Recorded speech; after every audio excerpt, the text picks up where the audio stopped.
It's time for the Freedom in 5 Minutes podcast. Powerful and liberating business strategies you can start in 5 minutes or less. Now, here's your host, Dean Soto. Hey, this is Dean Soto, founder of FreedomIn5Minutes.com and ProSulam.com. And we're here again with another Freedom in 5 Minutes podcast episode. Today's topic is this: becoming a fast and furious CFO. That and more coming up. All right, we're here with a wonderful, amazing guest, someone who actually I've actually known. We've known of each other for quite a long time. I actually just figured out why that was. But this is someone who has a really cool story of how he became the CFO of a really, really well-known organization based around someone's persona that I actually love. One of the best podcasts out there. This guy is so interesting because you would never guess, taking his trajectory, that he would be where he is today. And so I wanted to introduce all of you to this awesome, awesome person, Jarrod Souza. Jarrod, how is it going, my man? Yeah, it's going great. And thank you for having me. I always appreciate getting the opportunity to chat with you. So, well, likewise, man. It was funny. I'm like, when is this guy going to set the appointment for the podcast? I really like guys. I sent him it like a month ago, and he's so elusive. I actually sent you another email back. I was like, man, can you resend that link somewhere? And then I waited another week. No, I was kidding. Yeah, it was funny, man. It's funny. But yeah, no, I wanted to have you on. Normally I have people who are obviously like their own business owners of organizations and so on and so forth. Honestly, even in my personal life, if I could have at the time at least found a way to have a huge impact on a business, I would have probably still been in kind of like the corporate world or in just in that realm because you when you're able to make an impact at the same time, you don't have all of this not responsibility, but there's so much that's stressful about owning a business that to have a happy medium, it can be pretty cool. And so I wanted to bring you on because you are like what one of my mentors, Garrett J. White, says, you're an intrapreneur. You are somebody who makes a huge difference in an organization, but the story of how you got there is so amazing. So all that being said, give everyone an idea of what you do, and then I'm going to ask you kind of how you've got there. Yeah. So give an idea of what I do. Yeah. So who do you work for? What do you do? Yeah. So I currently have the opportunity to serve as Chief Financial Officer at Michael and Company. And I've been there for just over a year now, once this podcast will come out. So fairly new, but as Dean said, it's an amazing organization. Michael Hyatt himself, everybody at the organization is just amazing. They've done a great job at the culture that they've established there. I never actually realized how important culture was in a business until you're ingrained in a really healthy, thriving culture. It makes a world of difference. I love that. So Michael Hyatt, as soon as we actually met on LinkedIn, and as soon as we were talking, I'm like, oh, Michael Hyatt and Company. Oh my gosh, that's awesome. That's crazy. He's big, man. He is he's built. It's interesting how he's built. I mean, you have those personas that are out there, but they're really the entire business is based around that person's persona. But it's neat how, like you said, he's developed a culture of people who are able to really, really create value for so many people, and it's just, I just thought that was really cool that and one of the reasons why I had you on. So you're chief financial officer. Yep. But as we were talking about beforehand, you are not a CPA, and you're not even, if it's all right to say, you're not even that big a fan of accounting. How in the heck? So give me the, so what were you doing before you even started all of this, before you even got into Michael Hyatt? Like, what were kind of your like passions and stuff? Yeah. So, well, I will go back and say, so my director of finance, her name's Sheree Price, and she's absolutely amazing. She would probably agree with that statement. So she's the brains behind the accounting system. So, yeah, I mean, I've always been intrigued with finance, but not necessarily the accounting side, and just the rules that need to be followed there. Right. Yeah. So I've worked for different companies, worked for family business. I've worked in big corporation, JP Morgan Chase. Wow. And I love the whole environment. I love being, and this is going to sound bad, but just the bigger fish in a smaller pond, and not from an ego perspective, but just from the impact that you can make. Yeah.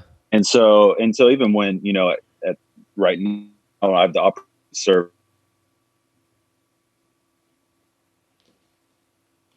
to make and help make an impact within Michael and Hyatt Company, which then makes an impact in all of these people's lives. Yeah. Yes, that's kind of what gets me up in the morning and puts a smile on my face. So, dang, I love it, man. yeah. Oh, that's cool. So the cool thing, and what was one of the things that connected us, was I'm in the Central. I live in the Central Valley. You came from the Central Valley, and what was life like while you were here? Because you don't live now. You live in Tennessee. Like, what was life like here, right, and why did you move? Like, what were the kind of the different things that made that happen? Yeah, so I was born and raised in Fresno, and went to college there. Played collegiate soccer there, and out of school, and was I had an internship with a government agency, and then right out of school just went full time there. And I just kind of quickly realized that government wasn't what I was geared towards. Didn't move fast enough. Yeah. Wasn't very much opportunity in front of you, And so I actually started a direct mail magazine with a partner of mine. His name was Mike Zaremba. And so we did that for a while. Wow. And then after I got married, my wife's family had an energy company in Oklahoma City. And so they kind of recruited me to go work for them. And so that took us kind of out of the Central Valley and over to Oklahoma City for a little bit. Mm-hmm. That's interesting. So what were you doing for them? So yeah, kind of, in family business, you kind of touch a lot of different points. And so there was, like DOT processes that had to be put in place. There was some financial aspects on, inventory management, some supply chain stuff. So, and during that time, actually, when we first moved out there, there was a drop in the market. So it was like everybody became a salesperson, traveling a lot, trying to drum up as much as could. So it was good. I learned a lot. I was there for 3 years, 4 years. Wow. So yeah, it was good. So as you're going through all of this, the thing that comes up in my head is that, like, obviously, like, these are all, was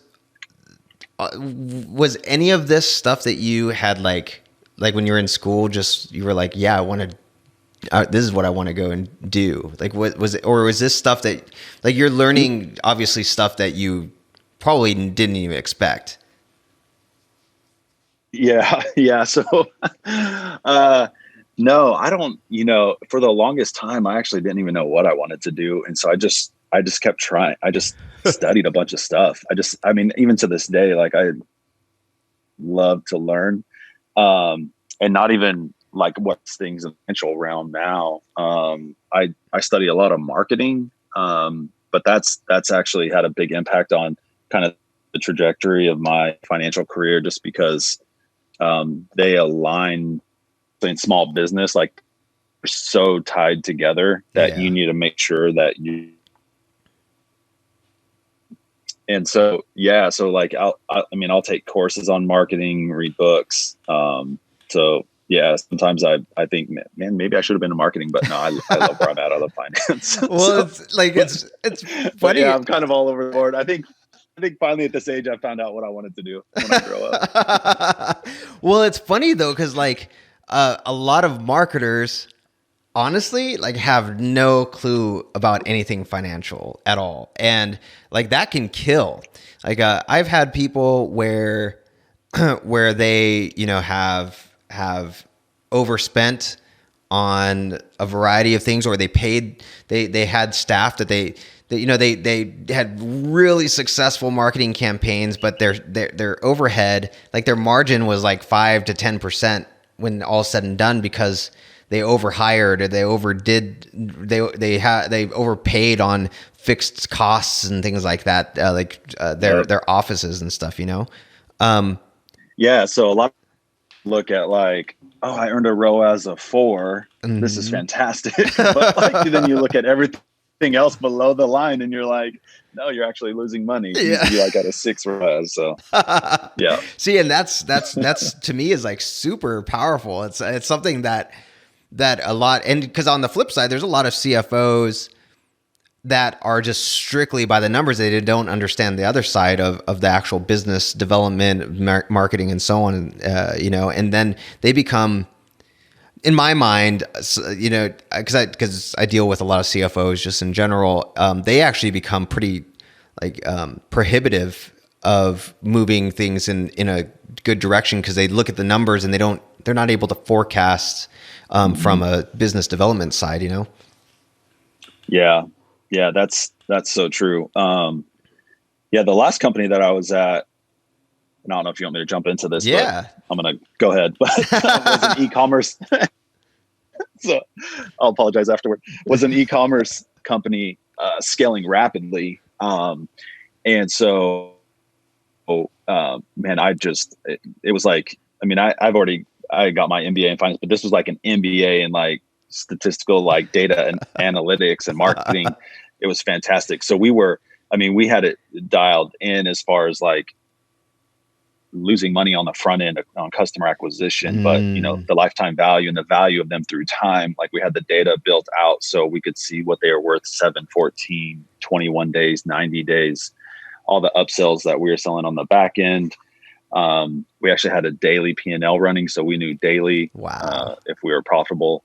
But yeah, so when you're just talking about that, if most people would just think like, okay, well, I spent $100 and only made 90, and it's like, yeah, but in another 60 days, you're going to make another 150. Yeah, so you have to understand that the whole customer journey all the way through. Yeah, see, and that's huge, and a lot of CFOs don't see that. Like, and like if overall customer lifetime value, because in your situation, you have the ability as well to be like, hey, I see this data that people are dropping off on, say month 6 because we really don't have anything for them, or they have already bought something, or there's not an increased value for them to stay past 6 months or whatever.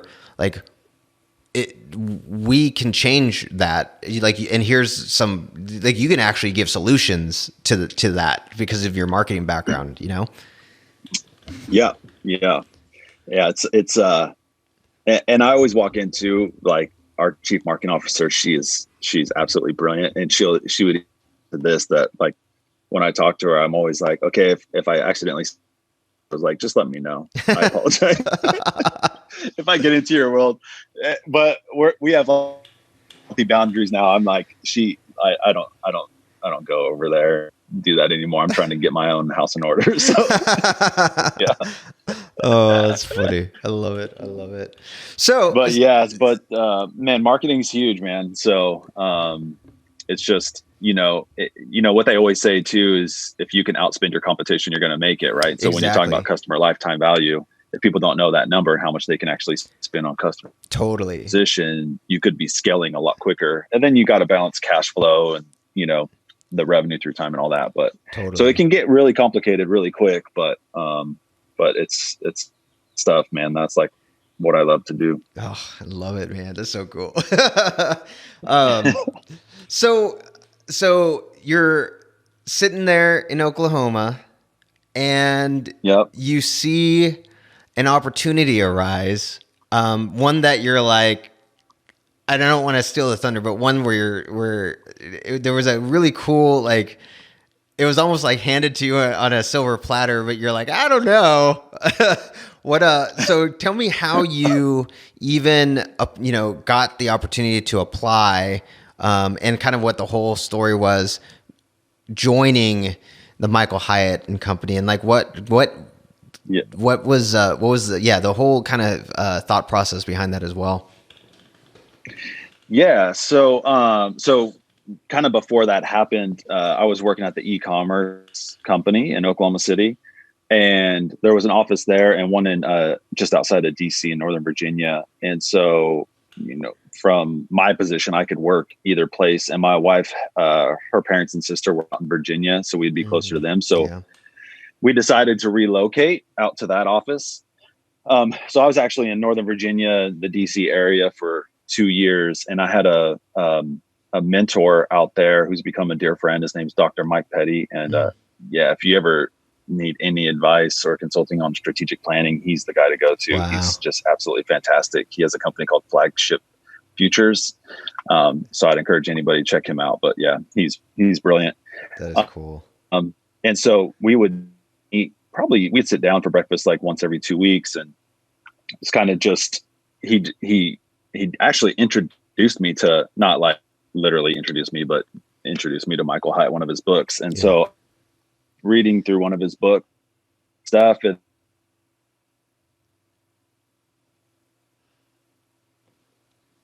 like, this looks like it fits you perfectly. And so I was like, okay, well, maybe I'll look into it. And, like, once you're kind of at a certain level, and I'm just, usually you find new opportunities through connections. I knew nobody at Michael Hyatt Company. So like nobody. I knew anybody. So I just kind of kept pushing it off. And then I've had asked me like if I'd send in my resume, and I said, yeah, even though I hadn't. So I apologize. Wait, you lied? So, yeah. So unfortunately, don't worry. I do that. I was like, I'm guilty of that too.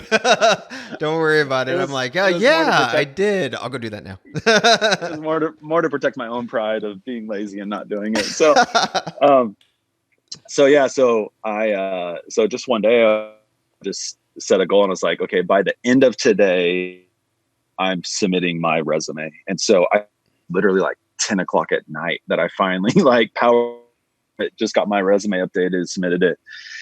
So the next day I went over to like a FedEx to print it off and get a physical copy mailed in. And so Dean, I'm not even joking. As soon as I print it off, I look at it, and like right at the top where it's got like Michael Hyatt Company and their address, like there was a misspelled word in there. So I'm in this FedEx Kinko's, and I'm just like, well, there goes that opportunity.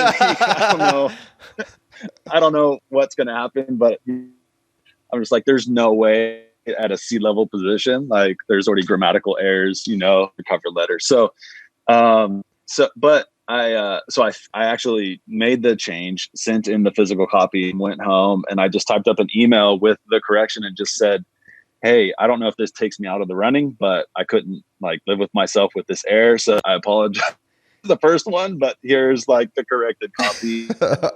I was like, we'll see what happens from here. And so then I don't exactly know the timeline of events, but it's a pretty stringent interview process. And I know why, because, keeping a healthy culture, if, one fish can kind of like spoil the pond. For sure. I don't know what that saying is, but Yeah. something like that. So it sounds right. Yeah, so I did. Yeah. It sounded right to me too.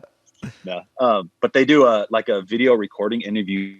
So it was really awkward. I'm not going to lie, but you just get like a question pop up on a screen and you've got like 2 minutes to answer it, and it's just recorded. And then all of that recording gets sent in. So, it's over and you're kind of like, well, I hope I did okay. I don't know. Cause there's no like feedback. There's no, you're not bouncing ideas off the other person. That's interesting. Like so literally you're saying like a prompt comes up. It'll say something like name a time where you had a challenge at work or something like that and how you did it. And you answer it and it's like, that's it. Yep. And it goes on to the next one. So that would be so weird. Some of them, it will be like the question, you have like a minute to think about it, and then you've got 2 minutes to answer it. Some of them, you've got longer amounts of time, but so it's not like, you can sit there all day. It's like, what pops up and you've got to answer it and then move on. So I think, I don't know how many there was, like maybe a series of 10 questions. Wow. But it's a way to scale through applicants, right? So yeah. Like you're not taking up your own team's time. So no, I love it. I love it. Cause then you can probably even have it to where, sorry, I'm thinking of the system that they're. You're good. Yeah, roll with it. Because I'm thinking, because with that, you could actually have somebody have who filters them and just says, if they answer this, great, then they can pass. If they answer anything but this, they're cut or whatever. Like that's. That's pretty dang cool. Anyway, okay. So keep going. Yeah. So then I got an email that I had moved on to the next process. And so I had an interview with their HR manager. And so that was actually still via video because I was in DC and they're in Franklin, Tennessee. Yeah. And so that went well. And so from there, I think I interviewed with the current CFO to like get their approval from, just kind of like skill set point of view. And then I interviewed with Megan, who's the chief operating officer. So all these are via video.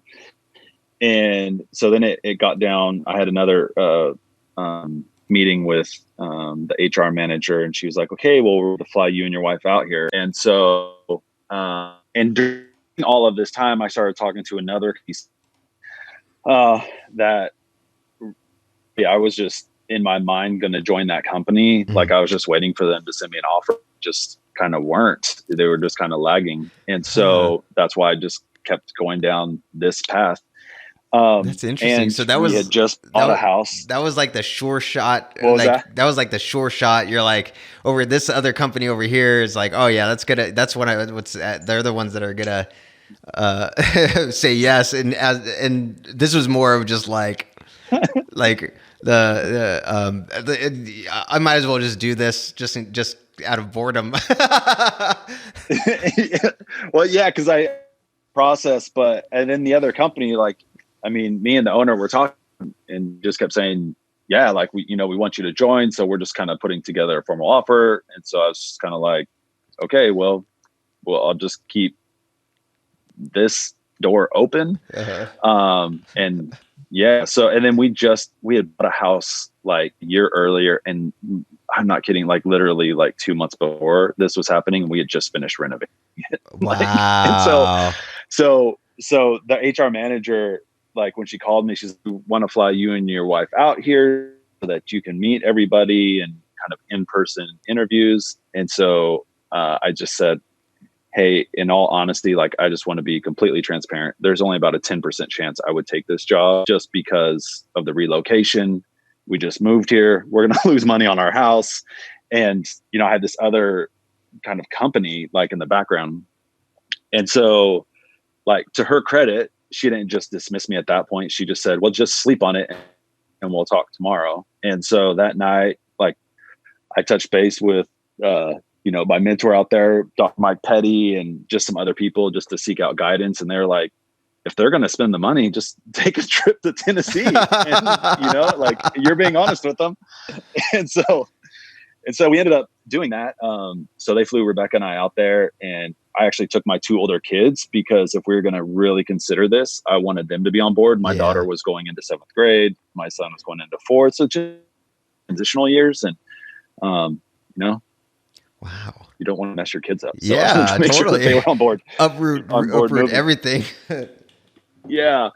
And so, man, there, and I did no again, because I just wanted them to know me for me. I didn't want to put on like a mask or like pretend I knew more than I did about the company. I mean, I just went there like cold. And so I actually met with Michael at first, and then I think I met with Megan, and then I met with the financial team. What was it like? What was it like meeting Michael for the first time? It was like sitting down, just talking to a friend. Wow. Honestly, that's kind of cool. Yeah. Because I mean, I always see him from the podcast side of things, and all the things that he does with the Michael Hyatt and Company, and he's pretty dang popular, and he comes off super friendly, and it's like, but he's also pretty professional too, and so I'm like, is he going to be serious? He's going to be like, so that's cool. Yeah. So so I have something that I'll tell you kind of after this, but no, he's fantastic. He's the same as off camera as you would see him on camera. Wow, that's cool. He's just, he's very personable, very approachable, very honest. So that's great. Yeah. It was, so I met with him, and then, with Megan next, and then the executive team, and realistically, every meeting that I had or interview, it just felt like we were just having conversations. Like, there was no nervous tension. There was no like awkwardness. It was just, it felt like honestly, like family. It was crazy. And so, so the last part of the day, I had a meeting with Megan, and they actually gave me an offer right there before I left. And so I, took that home, and then on the way home, Michael actually made a video that he sent me on why they would like me to join the company, and if he were me, why I would want to join their company. And so as soon as I showed that to my wife, she was like, well, I guess we're moving. So that was it. Oh, so that was it. So then, so after that, or kind of during this process, I actually did one person that had worked with Michael Hyatt, Thomas Nelson, when he was the CEO over there. Yeah. And I just wanted to validate, right, that he was the kind of person that is portrayed. I don't know. And so she did him like the highest accolades, that he is truly like cream of the crop, like just off camera. And that's been validated the whole time I've been there. Wow. So that's cool. So you're kind of going through all of this, is that you didn't really plan on when after college and everything like that, being like the CFO of, this really well-known company. Like, what would you say is like, what happened? Like, how did that all happen? Like, what you just try stuff, right? Like, it seems like you just kind of go wherever the flow goes. Yeah. Man, I would say just God orchestrating my life. Like, my wife and I, when we look back and we look at, like, when we tell people how many times we've moved, they're like, are you in the military? And I'm like, no, I would have never guessed that I would have moved this much in my life. I mean, like growing up, I didn't experience change. My parents are literally still in the same house that I was born in. So, I mean, it's not like I had a lifestyle that was used to this type of change. And so I don't know, at each impasse, it's just a lot of prayer and these doors open up, then I think it's just, you trust that you're walking through the right doors and not being scared of change, right? I think people that are scared of change, that can really hold you back. And there's always a sense of being uncomfortable with change, and trust me, I get that too. But there's growth that comes from that, and so I would say, like, as I look back, there's always at these different opportunities, like I've learned a lot, I've grown a lot, and that's helped me at the next one, which is where I'm at now. I love it, man. It's so cool. It's so cool. So like what's now what's kind of your like what's the thing that you love most about being the CFO of the company, and like how does it challenge you? How does it like help you to grow and everything like that? Yes. Man, so the executive team at Michael Hyatt Company are all high achievers, like all of them. And so just being in that company, and I would honestly say, like, they push me each and every day. I don't know if they would say the same, but I know that that's you. And so that's where I've always wanted to surround myself, is people that push just professionally, but personally as well. And so, yeah, like I'm in it with this company, man. They're all really like amazing people, and professionally their skill set, man, it's just awesome. Wow. So yeah. So I've the past year continued to do so each and every day. Wow. Dude. I love it. I love it, man. I honestly think it's so cool. Yeah, I love it. Because if I were to answer your question honestly, like without thinking about like how you got to where you're at, that my answer would be, I don't know. I didn't plan any of this. I just buckled when I got on the roller coaster of life, and here I am. That's cool. I mean, it's so cool because just by embracing all that change and everything like that, you were able to get so much experience in, logistics and finance and marketing and business development and all these different things that just made where you're at like perfect for that position, And so like had you just been in one government job for a few years, and they probably would have been like, yeah, we're looking for someone else. Yeah. Yeah. And I think, I kind of joke about it. Like, I just got on the roller coaster of life, but I would say it just wasn't planned. But I mean, I do push myself, and I work hard, and, try my skill set every day. And so, I think with hard work and pushing yourself in that capacity, like, luck kind of opens its doors. And people will say it's luck. Some people just say it's just the fruits of your labor. But yeah, so it's not like I was just, just sitting and waiting for opportunities. Like, I walked through certain doors that have led me here, which has been, I think, not having the hesitancy to make those changes is what led me to where I'm at. Yeah. Oh, I love it, man. I love it. So I'm going to ask you how people can reach out to you and get in contact with you. But before that, I always ask the 5-minute question. So so in 5 minutes or less, like, what's one thing that someone can do right now that if they just did it, it would revolutionize their life? It would change the trajectory of their life. And I know that's a huge question to ask, but I always ask everyone. Yeah. So I think the short answer to that, so I've got two, but one will be really short, is just to embrace change and not be scared of it. Mm-hmm. Yeah. So, man, when I think back at my life, it's comparing the people that have been around me. I think that's been kind of the biggest impact for Rebecca, who's my wife, and myself, is just, we're not afraid to change. And as long as we're in it together, we're going to be all right. So it's, I love it. Yeah. So that's been one. So actually, before I joined Michael Hyatt Company,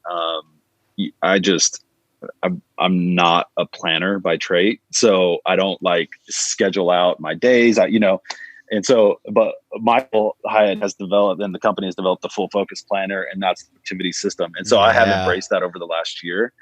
And so, but one of the game changers is, you have your like daily big three, but if you're not careful, that can quickly just turn in tasks. And so what has been a game changer for me is in that planner is called the weekly preview. So before my week starts, is it gives you the opportunity to go back and reflect on your past week, what worked, what didn't work, what did I get accomplished.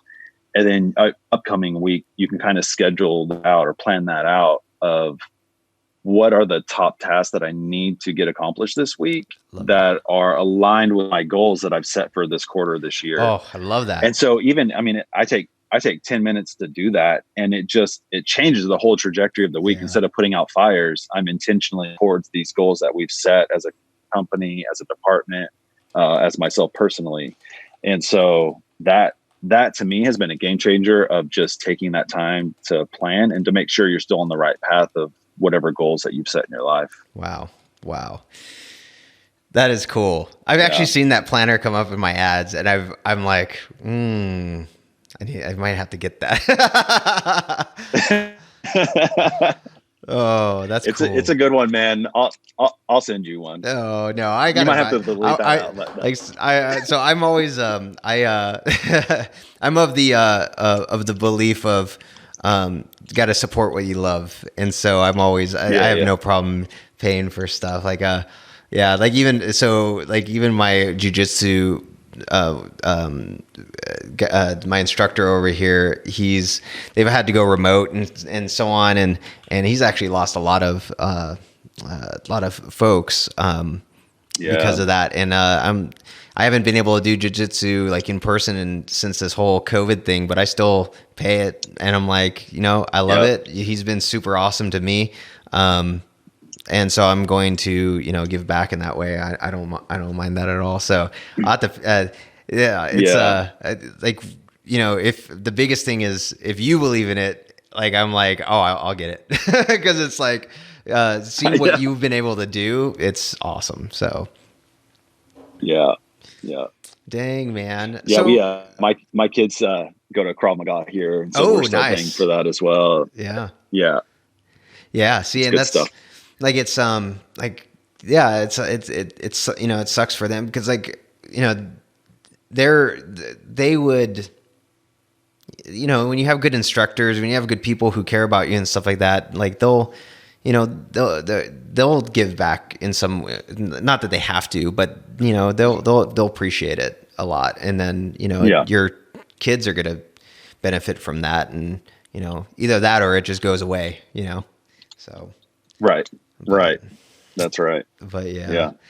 So how can people reach out to you, find out more about the Michael Hyatt and Company stuff? How can they benefit, man? So everybody can just go to Hyatt.com. We have a page that lists our entire team. You can reach me that way. Actually have my own website, JarrodSouza.com, but it's just kind of a static page, but cool. You can reach me that way too if you ever have any questions. But MichaelHyatt.com is where we have our planners, we have and all of our work, Michael's books, anything that you want to find will be on that website. So love it, a lot of good products we have that I would completely stand behind, and some of the stuff coming down the pipeline is really exciting. So yeah, like what's your favorite out of all of those, out of all of them? Would it be the planner, or is there something that you're like, wow, this was like really awesome? Yeah. So I to me, impact has been the planner, but also the Best Year Ever course, which is all kind of tied around goal setting and just having you think through, like the smarter goal framework and what do you actually want to get out of life. So my wife did that together, and that was really powerful. Wow. And so that kind of like lead into the planner of once you have your goals established and, reaching them, breaking them down annual to quarterly to monthly to weekly. So, wow, that's awesome. Yeah. That sounds like it would be, if you're not trained in setting good goals in the first place. It sounds like the planner, I mean, it would still work really well, but it sounds like that would just like, you have to get the habit or get the actual training to like ingrained, to like really maximize it, I would imagine. Yeah, but we have all kinds of tutorials. Like once you buy the planner, like there's tutorials to help you work through that and get it established. Yeah. Just for me, the best year ever course was kind of this more in depth, like digging deep to what I want out of life. Oh, I love it. But yeah, it's good. Dang, man. Dang.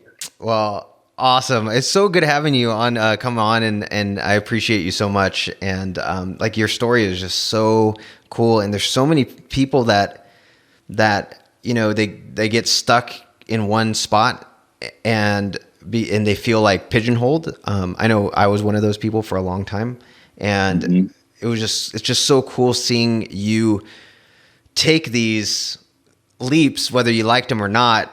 And like what the result has been, something that literally you couldn't go to school for, to go from, you know, college to where you're at right now. Like it had to be that journey of learning all these different things to be even in that high performance executive team, you know?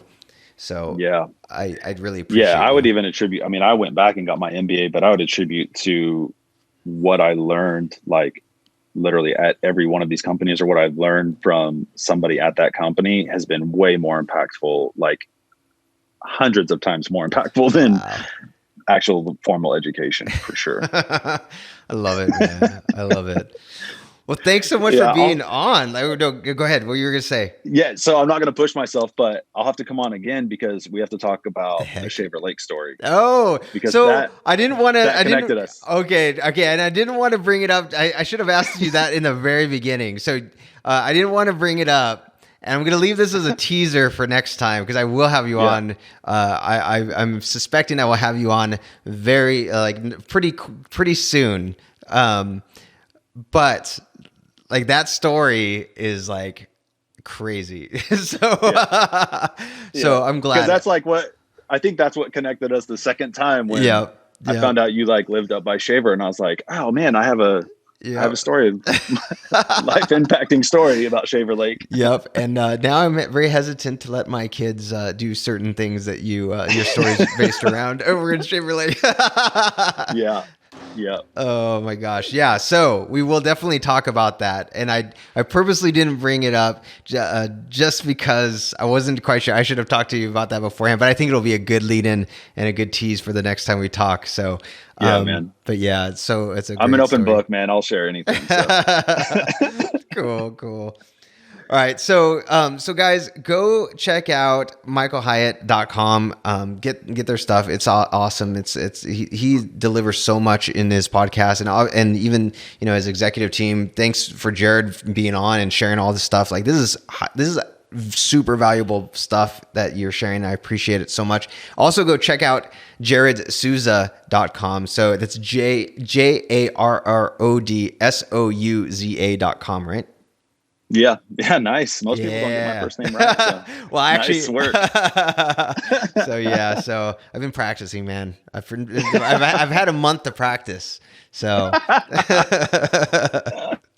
but yeah. So I appreciate you coming on, and definitely we'll have you on within the next I would say month, 2 months, maybe 3 months, somewhere within that time frame, just because of all the stuff that you've been doing and stuff. So I appreciate you and excited to hear all that's going on and share the Shaver Lake story. Yeah, man. Anytime. Like I said, I always love chatting with you. So anytime you need a guest, man, I'm here. Sounds good. All right, guys, go check out michaelhyatt.com and go check out JarrodSouza.com. And this is the end of the Freedom in 5 Minutes podcast. Thanks for listening to the Freedom in 5 Minutes podcast. Now, head over to www.freedomin5minutes.com and register for our free masterclass and discover how to start systemizing and automating your entire business 5 minutes at a time. We'll see you next time on the Freedom in 5 Minutes podcast.